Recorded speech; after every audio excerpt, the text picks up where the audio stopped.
Sup and welcome to Tulpamancy Guide into the Strange and Wonderful video series. I am your host and commentator, Riley, or Luigi from the Dragonheart system.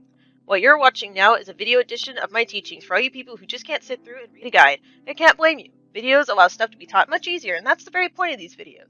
I'm here to teach you what Tulpamancy is, what is a tulpa, and more, all in a simple and easy to follow video format. For reference, this is part 1 of this video series, and everything eventually will be put into a playlist for even greater accessibility. If any words I use confuse you, there will be a link to a definition section at the bottom of this video. Enough slacking, let's get to what you're here for. What the hell is a tulpa? The easiest way to explain what a tulpa is this. Basically, a person, right? This person is like any other person. Main difference is that they are not created with a physical body of their own, and they live in a brain and body with the person who created them, usually called a host. This person was created as a result of repeated interaction at a thought or concept until they became sentient and autonomous, or basically able to act on their own will. This can happen intentionally or unintentionally. If you met a tulpa online, chances are you wouldn't be able to tell that they're a tulpa unless they told you. They have feelings, their own memories, appearance, dreams, literally everything another human has, besides a physical body of their own. What a tulpa isn't a demon, ulcer-like in people with DID such OCD, imaginary friends, schizophrenia, psychosis, and so on. Tulpas are not a form of mental illness, as mental illness is categorized by causing distress and dysfunction in a patient. Many people who create tulpas report overwhelmingly positive experiences with their tulpas, which is simply the opposite of creating distress. They also aren't imaginary friends, as they act independently. You can't control a tulpa that is developed enough like you can an imaginary friend, just like a physical person. And finally, they're just not demons. They aren't inherently evil or make you crawl up walls or some other crazy demon things.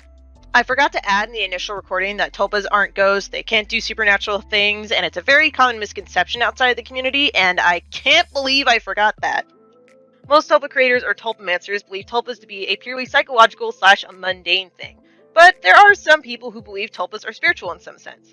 You're probably wondering, how are tulpas even possible? And quite frankly, nobody knows for sure. There are some theories like the use of mirror neurons forming its own network in the brain, but the general idea is that the brain is malleable enough to host multiple consciousnesses within itself with enough practice and dedication. It's essentially just training your brain like you would with a skill. Recently, a study was done at Stanford University in California on tulpas and their hosts, but the results likely won't be published for a while. So there's currently no super seriously scientifically sound studies to prove what tulpas really are or how humans can do this. As such, being skeptical is okay and welcome, actually. I'd be kind of concerned if you just heard about this concept and fully believed it without questioning it one bit. Beyond this video, do your own research, go interact with some tulpas, and come to your own conclusions. All I ask is that you're not rude about it. Being skeptical is perfectly fine, but being rude to people where it isn't warranted isn't cool. Tulpamancy is a practice of creating and developing a tulpa along with some extra optional skills. Before anyone asks, no, Tulpamancy isn't some kind of spiritual practice, although there is a small witchcraft community that does practice its own form of Tulpamancy. Anyone can do Tulpamancy regardless of their beliefs, and can even have its benefits as creating a tulpa can encourage healthy habits like meditating regularly. Hell, you can practice aspects of Tulpamancy like the meditation without having to create a tulpa. Now, I can't stop you, but there are some reasons that are typically seen as bad reasons to create a tulpa. Most of these are ethical reasons, and most of it boils down to, would you have a child or make a friend for this reason?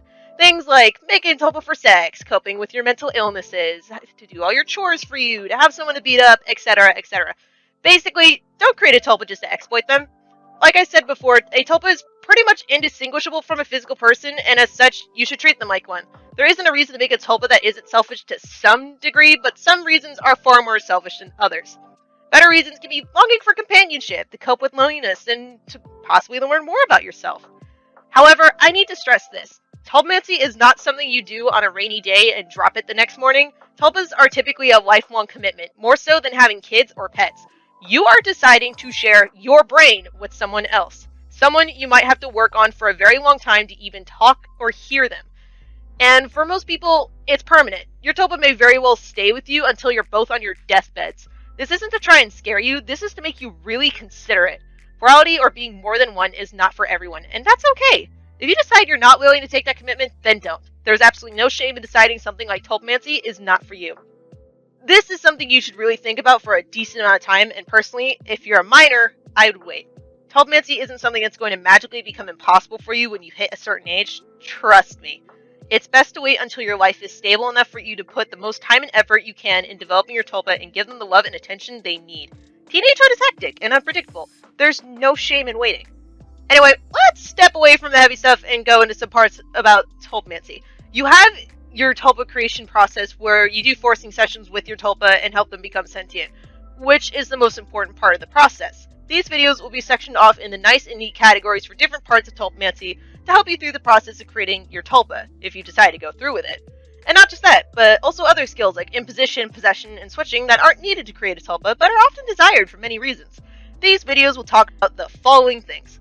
Obviously, this video adds an intro to tulpas, Tulpamancy community and its history, tulpa creation, independence and parallel processing, vocality, visualization, imposition, possession, switching, ethics, tips and advice, tulpas and social life, coming out to others, and a fact.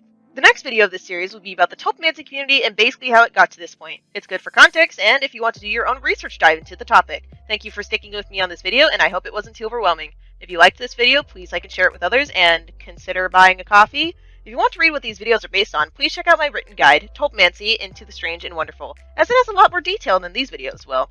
In the description, I'll link other helpful resources like the Dragonheart System Tumblr blog, helpful communities, and more. Any constructive feedback is welcome, by the way.